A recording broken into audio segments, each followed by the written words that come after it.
ये कार्यक्रम सत्य घटनाओं से प्रेरित है।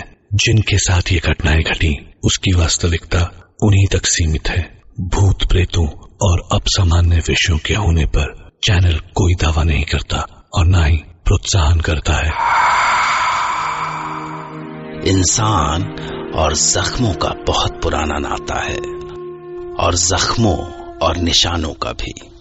जख्म अक्सर अपने पीछे निशान छोड़ जाते हैं, पर हर जख्म के निशान आसानी से पीछा नहीं छोड़ते, खासकर उन जख्मों के निशान जो आत्मा पर पड़े हों।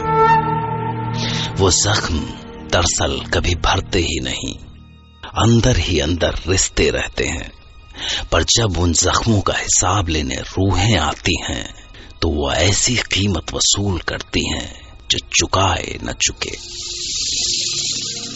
आज की कहानी कभी मुंबई में रहने वाली सिमी की है, और अच्छा हुआ कि वो इस कहानी में सिर्फ एक दर्शक थी, क्योंकि अगर वो इसमें कोई पात्र होती तो वो इस कहानी को सुनाने के लिए हमारे साथ न होती शायद।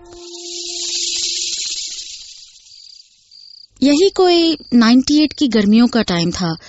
मेरी मुंबई में नई नई जॉब लगी थी, तो मैं सोच रही थी कि एक टॉयलेट अटैच वाला अकोमोडेशन मिल जाए। तो तभी प्रॉपर्टी डीलर ने मुझे एक पीजी अकोमोडेशन दिखाया। अच्छा बड़ा सा रूम था। एक और मैंने अपना स्टडी टेबल लगाया और बीच में बेड, और वॉल से लगी हुई वार्डरोब्स थी, जिनमें मैं अपने कपड़े और बाकी चीजें रख सकती थी। और टिफिन सर्विस शुरू हो गई तो सारी प्रॉब्लम्स ऐसे सॉल्व हो गई कि मैंने तो सोचा भी नहीं था। फ्लैट के बाकी पोर्शन में ओनर तरुण राजदान रहते थे। मैंने उनसे ये पोर्शन रेंट आउट करने के बारे में पूछा तो वो बोले, एक्चुअली कुछ महीने पहले मेरी वाइफ की डेथ हो गई, तो उस बेडरूम में अच्छा नहीं लगता। उसका चेहरा सामने आ जाता है बार बार।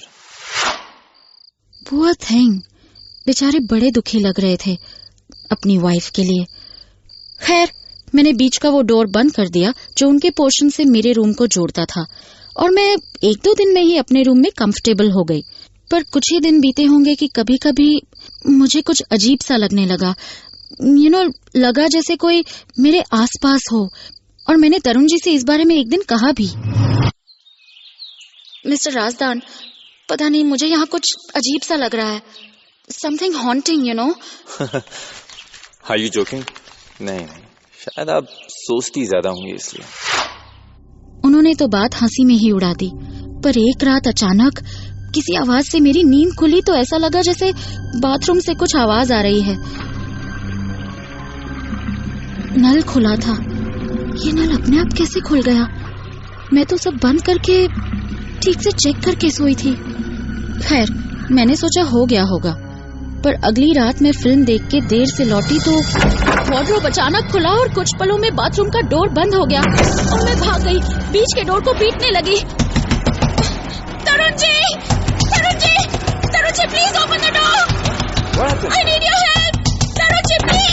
क्या है? देखिए, ये देखिए, क्या है ये? क्या है? क्या बोल रही हैं आप? What is happening? ये वार्डरोब अपने आप खुल गया और फिर बाथरूम का डोर अपने आप बंद हुआ। रिलैक्स, यहाँ कुछ भी नहीं है।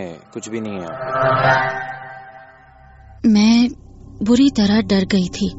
तरुण जी मुझे समझने की कोशिश कर रहे थे, पर जो मैंने अपनी आंखों से देखा था उसे मैं वहम कैसे मान सकती थी। मैंने तरुण जी से कहा कि वो बीच का डोर अपनी ओर से लॉक ना करें, जिससे अगर कुछ हो तो मैं उन्हें अपनी हेल्प के लिए बुला तो सकती हूँ। पर ये तो कुछ भी नहीं था। कुछ दिन बाद एक रात अचानक मेरी नींद खुली तो मेरा वार्डरोब फिर से खुला था। बाथरूम की लाइट जल रही थी और नल से पानी बहने की आवाजों के साथ, जैसे कोई पानी अपने बदन पे डाल रहा हो, ऐसी आवाजें आ रही थी। डर से मेरा खून जम गया, पर मैं तरुण जी को क्या बताती अपना वहम। मैंने हिम्मत करके दरवाजा खोला तो पूरे बाथरूम में पानी फैला हुआ था, नल खुला हुआ था और पानी बाल्टी से बाहर बह रहा था। और फिर मैंने जो देखा उस पर यकीन नहीं कर सकी। जिस बॉडी वॉश को लाकर मैंने कल वार्डरोब में रखा था वो यहाँ बाथरूम में था और वो आधा खाली हो चुका था। मैं डर से चीख पड़ी, कौन है यहाँ?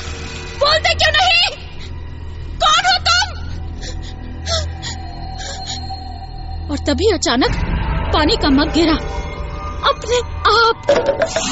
Oh God!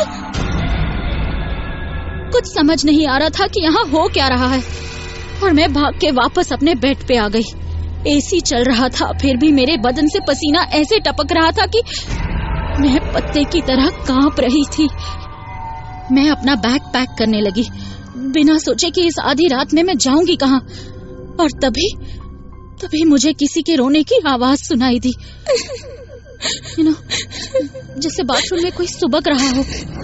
बस मैंने अपना बैग वहीं छोड़ा और भाग के बाहर निकली, और पागलों की तरह पड़ोस में जो भी फ्लैट दिखा उसका दरवाजा पीटने लगी।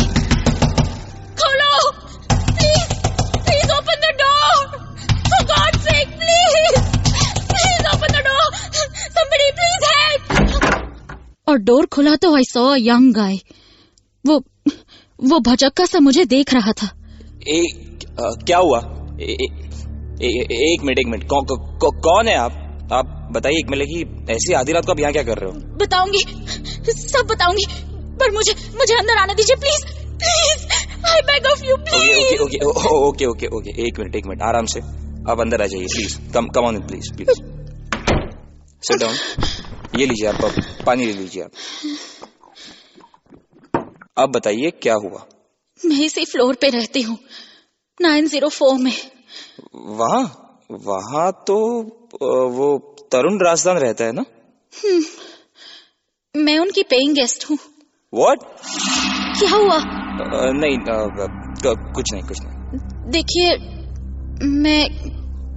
क्या मैं आज रात यहीं सो सकती हूँ प्लीज? हाँ, हाँ, पर एक ही रूम है तो एक काम करते हैं, आप या बेड पे सो जाइए, और मुझे वैसे भी काम करना है सारी रात, तो मैं बालकनी में रहूंगा। ओके? यस। और तब मैंने उसे वो सब बताया जो पिछले कुछ दिनों में मैंने वहां महसूस किया था। पर वो सब सुन के ना ही वो डरा और ना ही शॉक्ड हुआ, बल्कि उसकी आंखों में दुख दिखा। क्या हुआ? क्या तुम्हें पता है ये सब क्यों हो रहा है? अभी आप आराम से सो जाइए, सुबह मैं आपको सब बता दूंगा। By the way, I am Rahul. कुछ जरूरत पड़ी तो मुझे आवाज देना। Good night. Okay, good night. और जब सुबह हुई तो तरुण ने तुम्हें अपनी बीवी के बारे में बताया? बस यही कि वो कुछ महीने पहले गुजर गई। मार दिया उसने। मार दिया? यस, ही पॉइजनड हर। साल भर लॉकअप में था, अभी भी केस चल रहा है इस पे। माय